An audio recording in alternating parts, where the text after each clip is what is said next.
बीबी मेरी नानके घर चली गई क्योंकि मामे के घर बेटी ने जन्म लिया था। बीबी ने पंजीरी बनानी थी। पंजीरी मेरे को और मेरी चचेरी बहन को ना मिले, ऐसा कभी हो नहीं सकता था। सो हम दोनों स्कीम बनाती हैं कि हम वहां पर कैसे जाएं। हमारी सोच के मेरा रोना लाजमी है। फिर मेरे से पूछा जाएगा और मैंने क्या कहना है कि मैं बीबी के पास जाना है, मैं ऐसा ही हूँ वैसी हूँ। हम जो हमारा छोटा सा मान्यता, छोटी सी सोचे थी, ऐसी ऐसी बातें करके हम स्कीम बना रही हैं कि हम कैसे जाएं। और फिर मैंने आखिर में अपनी चचेरी बहन को भी साथ लेके जाना है। सो मैं रात भर सोचती रही कि मैं कैसे रोना शुरू करूं, क्योंकि हमारी सोच ये थी कि मेरा रोना लाजमी है। अगर मैं रोऊंगी तो मेरे से पूछा जाएगा तुम क्यों रोती हो, तो मैंने कहना है कि बीबी के बिना मेरा दिल नहीं लगता। सो मेरा रोना लाजमी था। अब मेरे को रोना कैसे आए, रोना आता नहीं तो क्या किया जाए। सो मैं उदास होगी और उदास होते कब सोगी मेरे को पता नहीं। हैरानी की बात है, जब मैं सुबह जागती हूँ, आंख खुलती है तो पता नहीं कहां से रोना शुरू हो जाता है। मैं तो रोने लगती हूँ। जी कैसे हुआ, क्यों हुआ, मेरे को कोई पता नहीं। भीतर ही भीतर आज भी मेरे को अच्छी तरह जाते भीतर ही भीतर मैं खुद पर हंस रही हूँ कि वाह मैं रो रही हूँ। और कैसे रो रही हूँ, पर मैं देख रही हूँ कि मैं रो रही हूँ। मैं अपने आप को दो जगह पर देख रही हूँ, खुद को रोते हुए देख रही हूँ और मैं हैरान हूं कि मैं रो रही हूँ। और रोना कैसे शुरू हो गया मेरे को कोई पता नहीं। मेरे को सभी चुप करा रहे हैं और मैं किसी की नहीं सुनती, बस मैं रोते ही जा रही हूँ, रोते ही जा रही हूँ।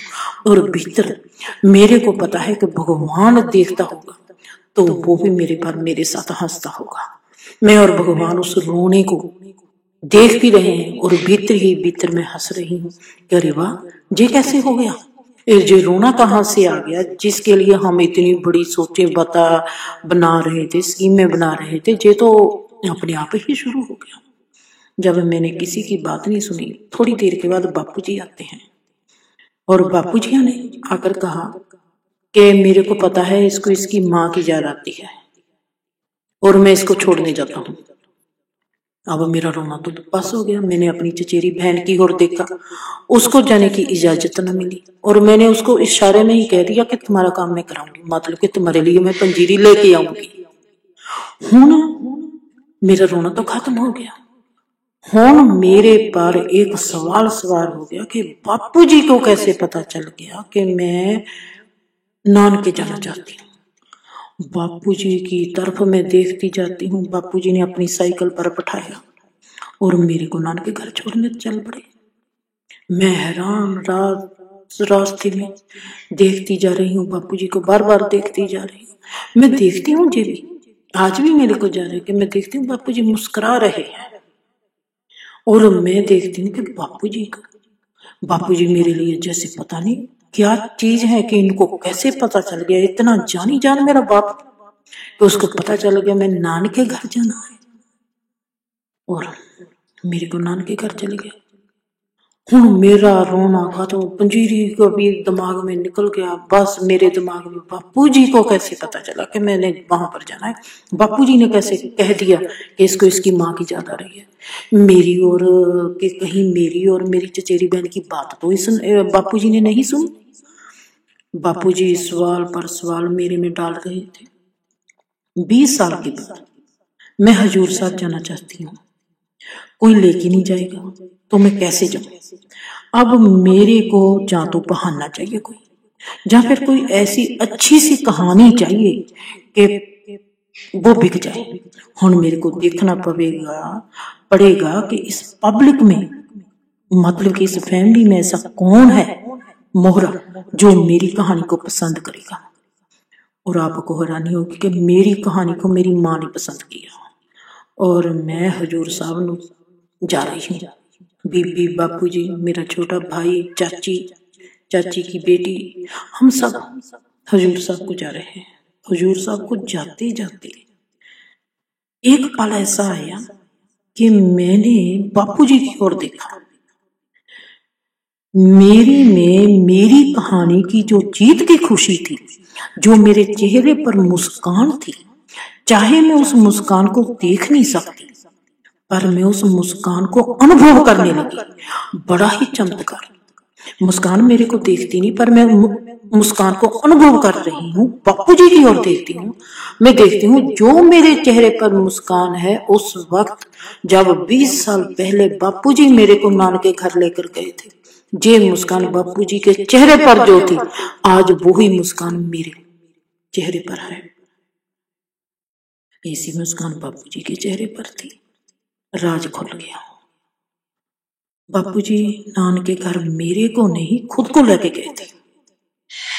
मैंने बापूजी को कहा, बापूजी वाह, आज मैं समझी हूं कि नानके घर कौन गया था। बापूजियां दे चेहरे पर शर्मीलापन, लज्जा के मारे बापूजियां का गोरा गोरा रंग, और उसमें जो चेहरे पर लाली आई। इन्ना शर्मीला बापूजी, इन्ने शर्मीलेपन दे विच बापूजी इन्ने सोहने लगे कि मैं उठी अपनी सीट से और बापूजी को घुट के जफ्फी पा ली। उस वक्त से जब तक बापूजी की डेथ नहीं हुई, जब कभी मेरा जी करता था कि मैं अब अभिनेत्री बनकर कोई गीत गाऊं, तो बापूजी को मैं फिल्मी अभिनेता बना लेती थी और बीबी को आगे बैठा लेती थी। जैसे वो नहीं सी फिल्म हम साथ साथ हैं, उसमें करिश्मा कपूर गाती है, वैसे ही बीबी आगे बैठी है और मैं बापूजी को सदा ही फिर छेड़ती सी। बापूजी को जो एक लोकगीत है जिसको मैंने तोड़ा मरोड़ा, और बापूजी को फिर मैं ये गीत सुन कहती थी और बापूजी सुनते थे। बापूजी के चेहरे पर वही लज्जा और वही मुस्कान देखकर मजा आता था। आज मैं वो गीत आप सबको सुनाती हूँ।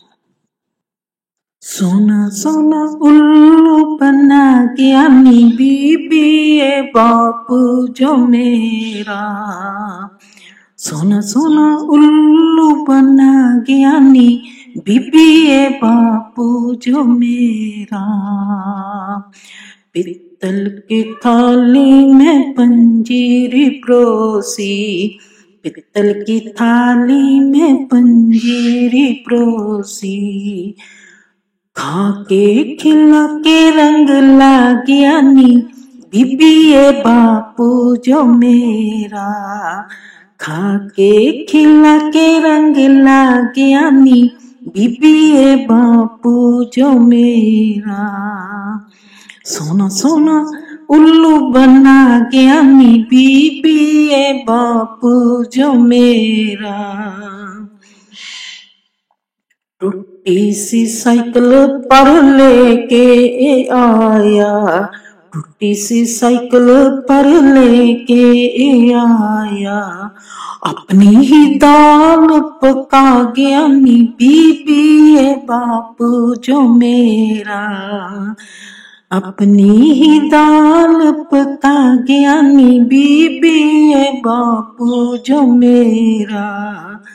सोना सोना उल्लू बना ज्ञानी बीबी ए बापू जो मेरा, बीबी ए बापू जो मेरा, बापू जे मेरा, बापू जे मेरा।